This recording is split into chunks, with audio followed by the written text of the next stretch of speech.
trouver l'invisible. Pour commencer, on en respire. Il faut donner des noms aux lumières, être en famille dans les rayons.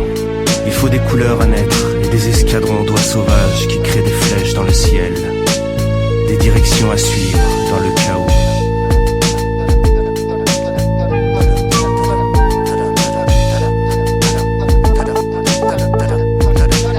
Et des rebonds incongrus, des ricochets improbables, des destins calamiteux avec une joie profonde. Il nous faut des souvenirs rigolos, comme des grenades jetées dans l'horreur et fredonnées. Posons de la musique sur le souffle, sifflons des hymnes. Quel rêve nous convainc le plus?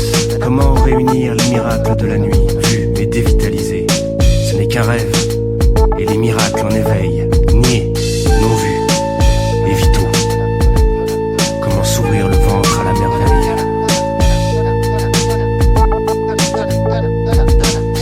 Il y a les canicules révolutionnaires, des chapes de plomb créatives, des monstres alambiqués qui renversent des ordres oppressifs, et des remous dans les profondeurs qui mettent ciel et terre sous la tête. Des œuvres de dieux d'art abstrait.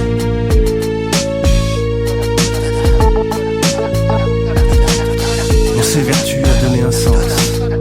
On monte sur des échelles de cordes accrochées à nos propres épaules. On se contorsionne, on se grimpe sur le corps. On se gravit le sommet du crâne croyant y trouver Dieu. À la fin de nos vies, dans le désert de notre calvitie, on plante un drapeau ridicule. Victoire.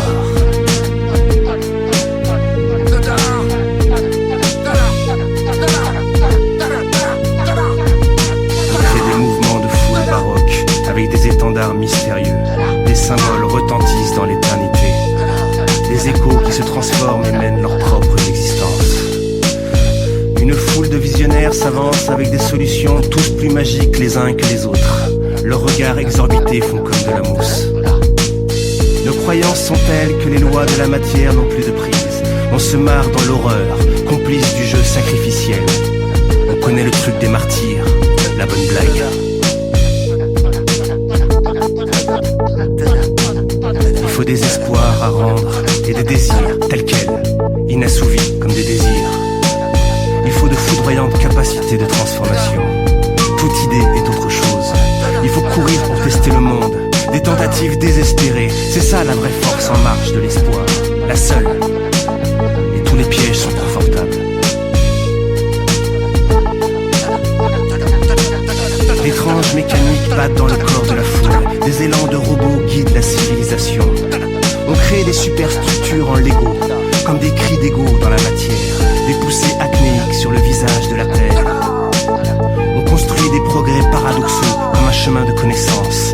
Des tours, des trains, des mines, des ruines. Comme pour s'échapper, à l'horizontale, à la verticale. On gesticule dans la 3D. On court en courbe vers un ailleurs. Quelle puissance dans l'accomplissement des forces harmonieuses et contraires du monde. Il faut se contraindre pour être libre.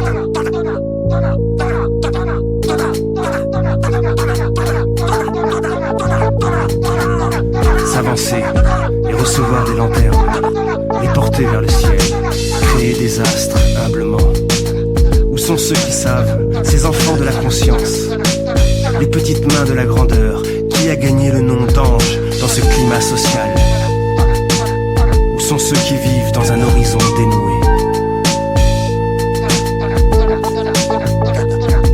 Chacun chante pour soi dans cette foule bigarrée. D'étranges harmonies semblent nommer quelque chose. Un vertige prend corps. Quelque chose se passe. La foule ouvre ses paupières sous l'absence de sens et panique dans le néant.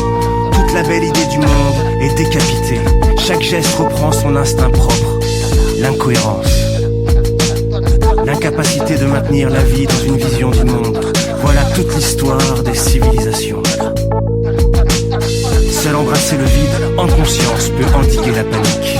C'est au centre de la peur, comme dans l'œil du cyclone, que le calme existe. Et le centre de la peur, c'est la confiance. Mais par la panique, certains ont trouvé le moyen moyen de grimper sur le ciel. L'azur se détache comme un rideau. On roule sous la table du monde. Les océans se déplacent comme sur une toile cirée. Et les villes partent en glissade.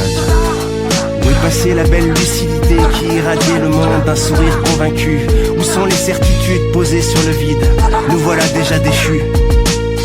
Le monde est en cascade de visages tuméfiés, de corps disloqués, d'objets n'ayant aucun sens. Par la violence, le sens se vautre dans l'inconnu, rendu obsolète et ridicule. Ce fameux sens que des générations de luttes intestines et civilisationnelles avaient créé. Ce sens qui nous avait élevés jusqu'à Dieu, aboli la guerre et les lois de la matière. Ce sens n'est rien sans la confiance.